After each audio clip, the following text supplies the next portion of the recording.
Working Moms, have you seen it? I think I'm saying moms right, but apologies for all the Canadians and Americans who say it like that. But I am now a working mum, which feels really, really strange. And if I could live my life like the series Working Moms, I would feel really, really good and really happy because it is the best TV programme out there, and just feel like they really just boss life. They still have careers and they still seem like relatively good parents. Why am I talking to you about this? I'm not really sure, but I have got a point and we'll get to it. I had my baby last year and had gone from being all about the career. Oh, there's a dog under here. He's not going to get involved, and it's an Oodie, and I'm going to talk to you about the Oodie in a minute, but he'll stay there if he's covered up because he really likes things to be on top of him, don't you, Leonard? Anyway, he's always distracting me. But yeah, I had my baby last year. She's just turned 1. God knows how old she'll be now if you're watching this in the future. But coming back to work from being a career person who was really, really focused on growing our precious business, Fresh Perspective, was really, really tough.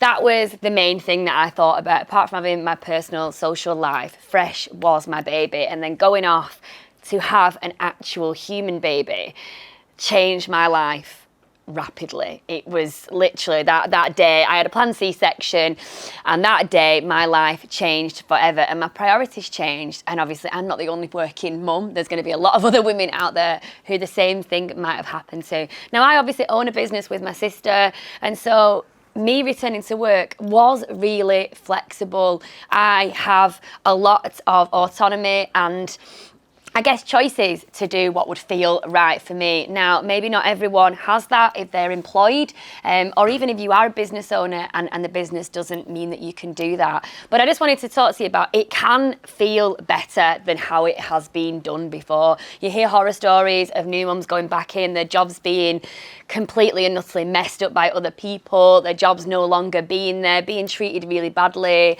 being looked down upon for doing part-time hours, whatever, you name it, it's probably happened and it's still happening right now. And it's really sad because your priorities do change, but you don't necessarily change as a person entirely. You know, you probably are motivated by a lot of the same things and still want to do well in whatever career or work or job that you are currently in. But I guess I wanted to give you some tips to how it was made better for me. And the big one was not like almost coming into the office when I wasn't there. So obviously I wanted to come in because I really wanted to see everyone who works here, and I wanted everyone to meet my little girl Billy. But even if you don't really care about the people in your office, I would still recommend that you just get into the office.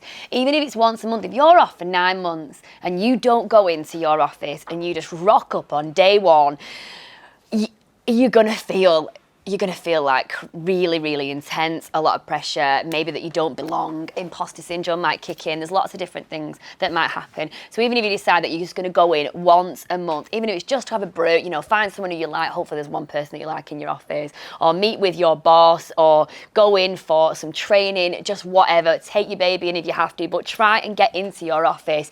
Make that time in your office now about you and your baby. Let people know that this is what's happening. Figure out what's happening within your current role, who's doing it, how's it changed, that kind of thing.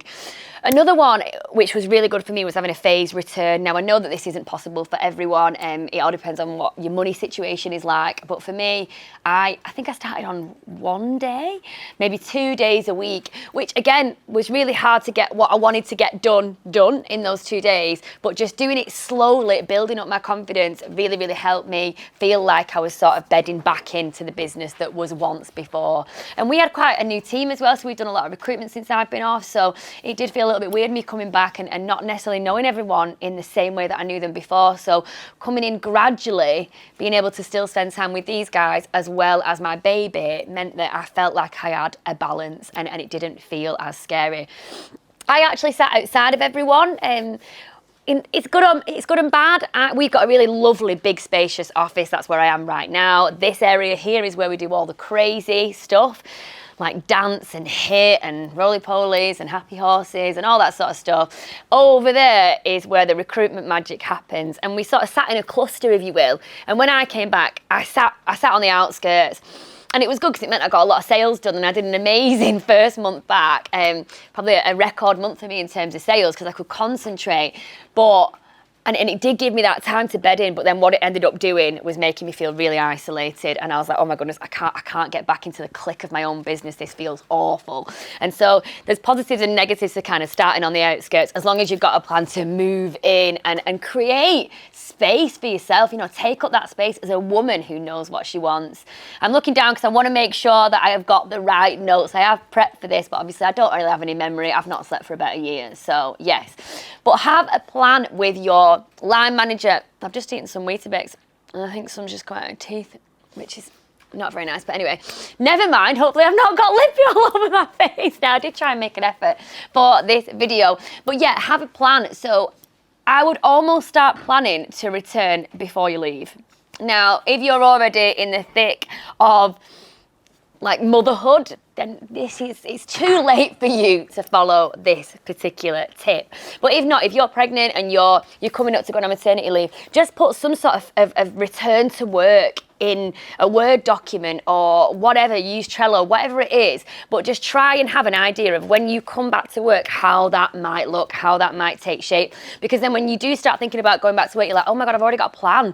I already kind of know what I'm going to be doing on day 1, day 5, whatever it is, and it will make you feel more comfortable. You might go and have a baby and never return to work, but you might have only wasted half an hour in putting a plan together.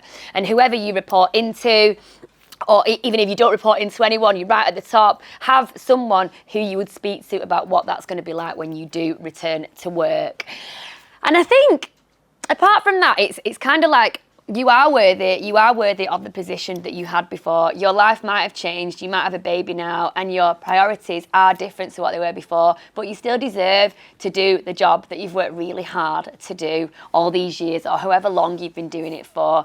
And I think just trying to be organised with how that might look going forward. Whilst I don't believe you can have it all, I think it's too hard to balance the two. You can't fully focus on work and have a baby, in my opinion. You might feel differently, but I do think you can strike a balance that works for you. Hopefully this helps. See ya.